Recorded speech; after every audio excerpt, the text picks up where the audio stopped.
Hello friends, welcome back to my channel. दोस्तों, हम आज ग्लोबल टैलेंट स्ट्रीम के बारे में बात करेंगे। गवर्नमेंट ऑफ कनाडा के थ्रू इंट्रोड्यूस किया गया एक ऐसा प्रोग्राम जिसके थ्रू आप 2 वीक्स में वर्क परमिट पर कनाडा आ सकते हैं। इसके बहुत सारे बेनिफिट्स हैं, जैसे कि आपको आइल्स का एग्ज़ाम नहीं देना पड़ेगा, simpler LMIA process, no age limit, spouse को भी ओपन वर्क परमिट मिलेगा एंड प्रोसेसिंग टाइम जो इसका है वो है 2 वीक्स। अब इस प्रोग्राम के बारे में डिटेल में जानने के लिए वीडियो को एंड तक देखें। मैं आपको बताऊंगा कि इसमें आपको अप्लाई कैसे करना है, आप जॉब कहाँ से अप्लाई कर सकते हैं, इसकी एलिजिबिलिटी क्या है, फीस क्या है एंड वीज़ा की वैलिडिटी क्या है। हर एक चीज़ बताऊंगा आपको, और वो भी डिटेल में। इस वीडियो को मैं शॉर्ट में रखना चाहता था, बट बहुत सारी डिटेल्स फिर आप तक नहीं पहुँचती, इसलिए मैंने वीडियो को चैप्टर्स में डिवाइड कर दिया है। आप जो सेक्शन देखना चाहें आप डायरेक्ट उस पर जा सकते हैं।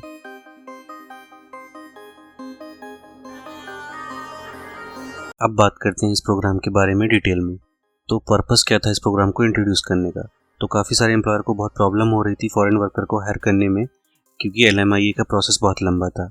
इस प्रोग्राम के आने से अब एम्प्लॉयर एक फॉरेन वर्कर को बहुत ही जल्दी हायर कर सकता है एंड वो एम्प्लॉय जिसको हायर किया गया है वो 2 से 3 वीक्स के अंदर कनाडा आके अपना काम स्टार्ट कर सकता है। इस प्रोग्राम के बेनिफिट्स भी हम लोग डिटेल में डिस्कस कर लेते हैं। तो पहला है नो आइल्स। जब आप कनाडा आना चाहते हैं तो सबसे बड़ा स्ट्रगल होता है आइल्स का एग्ज़ाम क्लियर करना और उसमें अच्छा स्कोर करना, बट इस प्रोग्राम में आपको आइल्स देने की ज़रूरत ही नहीं है, आपके स्पाउस को भी आइल्स देने की ज़रूरत नहीं है। दूसरा बेनिफिट है नो एज लिमिट। बाकी प्रोग्राम्स में एक एज लिमिट होती है, इसमें सिर्फ यंगर जनरेशन को ज़्यादा चांस मिलता है, बट इस प्रोग्राम में अगर आप बाकी रिक्वायरमेंट्स को मेट कर रहे हैं तो आपकी एज का कोई कंस्ट्रेंट नहीं है। थर्ड है नो कंट्री लिमिट, मतलब इस प्रोग्राम में आप किसी भी कंट्री से अप्लाई कर सकते हैं। Number 4 is processing time. इस प्रोग्राम की सबसे खास बात है इसका प्रोसेसिंग टाइम। 2 वीक्स के अंदर आपका वीज़ा आ जाएगा, आप ट्रैवल कर सकते हैं। Number 5 is spouse open work permit. इसका मतलब है कि आपके स्पाउस को भी ओपन वर्क परमिट मिलेगा, वो भी यहाँ आके जॉब कर सकती हैं, वो जॉब स्विच भी कर सकती हैं क्योंकि उनका वर्क परमिट ओपन होगा। उनका भी वर्क परमिट 2 वीक्स में ही आ जाएगा।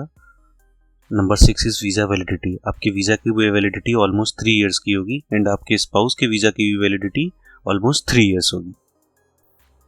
अब डिस्कस कर लेते हैं कि ये प्रोग्राम एम्प्लॉयर के लिए कैसे काम करता है। तो पहली चीज़ है सिंपलर LMIA प्रोसेस। पहले तो जिन लोगों को LMIA का मतलब नहीं पता, मैं उनको बता दूं कि LMIA means labour market impact assessment. मतलब एम्प्लॉयर को फॉरेन वर्कर हायर करने के लिए LMIA का अप्रूवल लेना होता है। पहले LMIA लेने के लिए एम्प्लॉयर को कनाडा में जॉब ओपनिंग निकालनी पड़ती थी, फिर ये प्रूव करना पड़ता था कि कनाडा में उसे कैंडिडेट नहीं मिला है, उसके बाद ही उन्हें फॉरेन वर्कर हायर करने का अप्रूवल मिलता था, और इसमें कंपनीज का बहुत टाइम वेस्ट होता था। इस प्रोग्राम में ये सारी चीज़ें 2 वीक्स में हो जाती हैं। Number 2 is laser documentation. Employer को बहुत कम डॉक्यूमेंट सबमिट करने पड़ते हैं LMIA लेने के लिए। Number 3 is fees. इस प्रोग्राम की फ़ीस है $1000, जो कि एम्प्लॉयर को ही पे करनी पड़ती है, मतलब आपको कोई फ़ीस नहीं देनी है इस प्रोग्राम के थ्रू अप्लाई करने के लिए। अब इसकी एलिजिबिलिटी डिस्कस कर लेते हैं कि कौन कौन इस प्रोग्राम के लिए एलिजिबल है। तो इस प्रोग्राम में एम्प्लॉयर 2 कैटेगरी की कैंडिडेट्स को हायर कर सकता है। तो कैटेगरी ए, मतलब कैटेगरी ए के लिए कैंडिडेट्स NOC 0 या A का होना चाहिए और एम्प्लॉयर को किसी डेजिग्नेटेड रेफरल पार्टनर से रेफर किया जाना चाहिए। कैटेगरी बी के लिए कैंडिडेट टेक ऑक्यूपेशन का होना चाहिए। चलिए अब IRCC की वेबसाइट पर चलते हैं और इस इंफॉर्मेशन के बारे में डिटेल में देख लेते हैं कि आप किस कैटेगरी के लिए एलिजिबल हैं और आप किस कैटेगरी के लिए अप्लाई कर सकते हैं। तो जैसा कि आप देख रहे हैं कि कैटेगरी ए के लिए कैंडिडेट एक यूनिक और स्पेशलाइज्ड पोजीशन के लिए ही हायर किया जा सकता है और उसका मिनिमम वेज 80 के प्लस ही होना चाहिए। कैंडिडेट के पास स्पेशलाइज्ड डिग्री होनी चाहिए या फिर उस एरिया में 5 इयर्स का एक्सपीरियंस होना चाहिए। अब देख लेते हैं कि कैटेगरी बी की क्या रिक्वायरमेंट है। तो कैटेगरी बी के लिए एम्प्लॉयर सिर्फ इन NOC कोड वाली पोजीशंस के लिए ही लोगों को हायर कर सकता है। तो ये सारे NOC लगभग टेक पोजीशंस के लिए ही हैं। इन NOCs में क्या मिनिमम वेज है वो यहाँ आप IRCC की वेबसाइट में डिटेल में आके चेक कर सकते हैं। आप सारी NOCs यहाँ पे पढ़ सकते हैं कि कौन सा NOC किस पोजीशन के लिए बिलोंग करता है और उस NOC के लिए कितना मिनिमम वेज है वो यहाँ पे आके आप चेक कर सकते हैं। अगर आपको अपना NOC कोड नहीं पता है तो आप वैसे तो गूगल सर्च करके आप देख सकते हैं कि आप कौन से NOC कोड के लिए बिलोंग करते हैं, बट अगर फिर भी आपको डिटेल में चाहिए तो आप प्लीज़ कमेंट करें, हम आपको बताएंगे कि आप अपना कैसे NOC कोड चेक कर सकते हैं।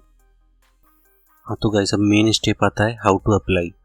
तो आपको सबसे पहले पता करना है कि आपको जॉब कहाँ से अप्लाई करनी है। इसका प्रोसेस क्या है मैं आपको बता देता हूँ। सबसे पहले आप जॉब अप्लाई करेंगे, फिर एम्प्लॉयर आपको एक LMIA नंबर देगा और उसके बाद आप वीज़ा अप्लाई करेंगे। तो पहले मैं बता देता हूँ कि आप जॉब कहाँ से अप्लाई कर सकते हैं। तो पहला सोर्स है, जैसे कि बहुत सारे जॉब बोर्ड हैं, आपको भी पता होगा, तो सबसे पहले आप लिंक्डइन पे ट्राई कर सकते हैं, वहाँ पे बहुत सारी जॉब्स मिल जाती हैं। दूसरा है जैसे कि मॉन्स्टर पे ट्राई कर सकते हैं, एक ऐसा जॉब पोर्टल है जहाँ पे बहुत सारी जॉब्स रहती हैं। तीसरा पोर्टल है इंडीड, वहाँ पे भी आप देख सकते हैं। इन जॉब पोर्टल्स पे अगर आपको जॉब नहीं मिल रही है तो आप अपने फ्रेंड्स रिलेटिव जो कनाडा में ऑलरेडी रह रहे हैं, काम कर रहे हैं, आप उनको अप्रोच कर सकते हैं। अगर उनके एम्प्लॉयर इस प्रोसेस के थ्रू हायर कर रहे होंगे तो आप उनके थ्रू रेफरल पा सकते हैं और वहाँ से जॉब पा सकते हैं। And last one is jobs bank Canada. तो ये गवर्नमेंट का सबसे अच्छा सोर्स है जॉब अप्लाई करने का। एक पोर्टल है जहाँ पे जाके आप अपनी हर पोजीशन के लिए जॉब सर्च कर सकते हैं और वहाँ पे सारी डिटेल रहती है एम्प्लॉयर की। वहाँ पे आपको पता चल जाएगा कि ये एम्प्लॉयर LMIA दे रहा है या नहीं दे रहा है, और वहाँ पे भी आप अप्लाई कर सकते हैं।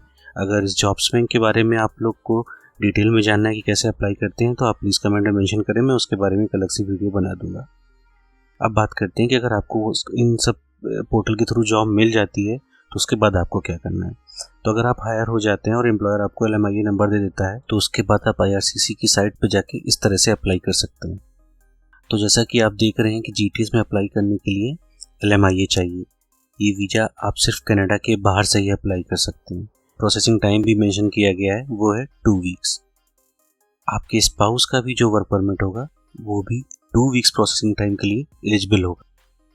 अब आपको कौन से डॉक्यूमेंट्स चाहिए होंगे अप्लाई करने के लिए और क्या कंडीशन होगी वो देख लेते हैं। तो पहली कंडीशन है कि आप कनाडा के बाहर से ही अप्लाई करें। नंबर 2 इसकी आपको अपना मेडिकल कराना पड़ेगा। नंबर 3 से आपको पुलिस सर्टिफिकेट लेना पड़ेगा। नंबर 4, अगर आप इंग्लिश या फ्रेंच नहीं बोलते हैं तो आपको सर्टिफाइड ट्रांसलेशन का सर्टिफिकेट भी देना पड़ेगा। नंबर 5 आपको अपना बायोमेट्रिक करना पड़ेगा।